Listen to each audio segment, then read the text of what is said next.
L'une des plus grandes saisies de crypto-monnaies de l'histoire vient de frapper un seul pays et ce n'était pas un piratage.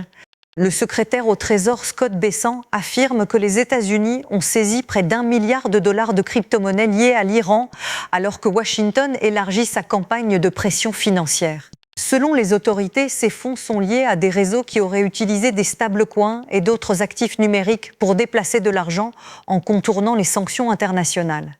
La crypto devait être l'outil pour échapper au gouvernement. Ici, elle est devenue la piste qui mène droit à eux. Les responsables présentent cette saisie comme la preuve que les transactions sur la blockchain peuvent être tracées, gelées et confisquées lorsque l'État décide d'agir.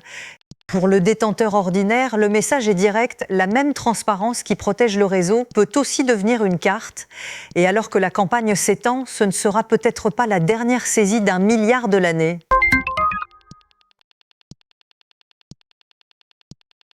Une seule opération crypto vient de se terminer avec 24 personnes menottées et plus de 8 millions de dollars saisis. Les procureurs argentins ont arrêté 24 personnes et saisi plus de 8 millions de dollars en stablecoins USDT de Tether dans le cadre d'une vaste enquête pour fraude menée pendant des mois. Les enquêteurs affirment que le réseau commercialisait de fausses crypto-monnaies, des jetons sans valeur déguisés en investissements crypto légitimes.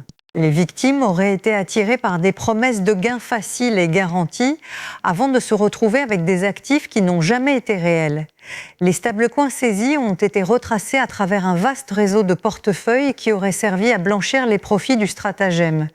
C'est l'un des plus grands coups de filet coordonnés contre la fraude crypto que le pays ait connu.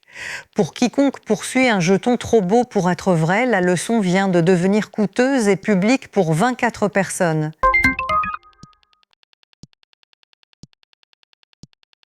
2 millions de dollars sont restés gelés sur Ethereum pendant 9 longues années jusqu'à ce que quelqu'un décide enfin de les pirater pour les récupérer. Un développeur a utilisé un exploit White Hat pour sauver environ 2 millions de dollars bloqués dans un contrat défectueux d'une vente de jetons de 2016. L'argent était verrouillé depuis les premiers jours d'Ethereum, immobilisé par un seul défaut dans un code vieux de près d'une décennie.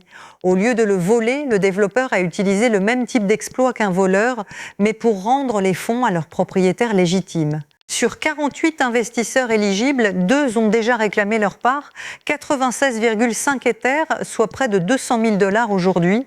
C'est un rappel rare que les mêmes compétences derrière les plus grands vols crypto peuvent aussi rendre leur argent aux gens.